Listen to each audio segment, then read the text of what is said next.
Take our lead, let's help you make your mark. Our goal is your satisfaction. Let us show you the way. Julia is faster than Python because it is designed to quickly implement the math concepts like linear algebra and matrix representations. It is excellent for numerical computing. Its multiple dispatches is great for defining data types like numbers and arrays. 10 December 2018.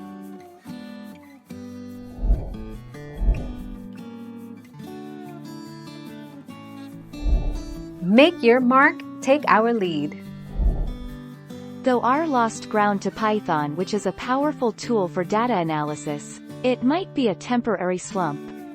R stands out as a more specialized language and probably won't disappear completely, and may probably just see a decrease in the number of users. 22 May 2019.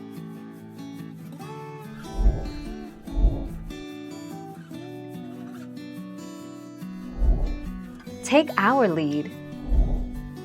Basically, use Julia where you might use Python or MATLAB. Use Rust if you want to program for systems, games, web servers. Basically anywhere performance and memory usage need to be consistently good. You can also use Rust to build applications that have high security and memory safety requirements. Thank you for watching. Please subscribe and hit the bell notification.